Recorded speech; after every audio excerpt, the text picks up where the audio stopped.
ፋኖ ማለት አንቲ ፋሲሊያሱ ተብሎ ኪሪያ ላይሶን በዕለተ ዓርብ የሚጸለይ ጌታችን ወደ ስቅለት ሲመጣ በመጨረሻ ለአዳም ኃጢአት ስለ አዳም ኃጢአት ታልፎ የሚሰጥ አንቲ ፋሲሊያሱ ክርስቶስ በሶስተኛው ቀን የሚነሳ ሕያው አምላክ መሞት የማይገባህ ወየ እኔ ልሙትል ማለት ልቅሶ አንቲ ፋሲሊያሱ ሊቃውንቶች የሚመሰክሩበት አንቲ ፋሲሊያሱ ይላል።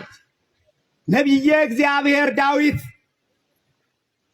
ሳሙኤል የቀባው በመዝሙሩ 118:14 ላይ በዕብራይስጥ ጽሑፍ በጻፈው ኖን ብሂል ንጉሥ እግዚአብሔር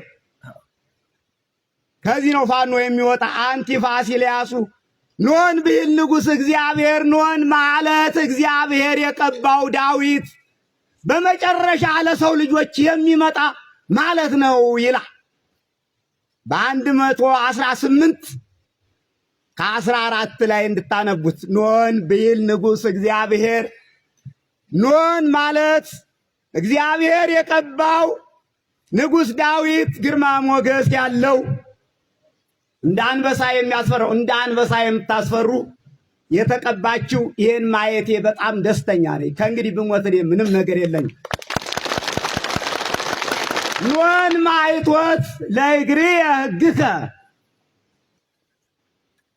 ፋኖ ሆይ ሕግ ለእግርየ ብርሃን ነው። ኖን ብሂል ንጉሥ እግዚአብሔር ኖን ማይቶት ለእግርየ ሕግከ ብርሃን ለፍኖቴ ለጎዳና ያውላ ብርሃን ነው። የፋኖ ሕግና ስርዓት ይህን ይመስላል። በቃ ሙራት ነገደ እስራኤልን ቆጥሮ ከፈጠራቸው በኋላ መፍጠር የማይሳነው አምላክ ዛሬም ከመንበረ ጸባዖቱ ላይ የሚያበዛቸው የፋኖን ኃይል ዛሬም እያበዛው ነው። በዚህ ደስተኛ ነኝ እኔ። ለእግርየ ሕግከ አዎ ቅድም አንድ አባት ተናግረው የፖለቲካ ሰው አይደለም ነጋዴ ነኝ እና ገንዘብ ተቀምጬ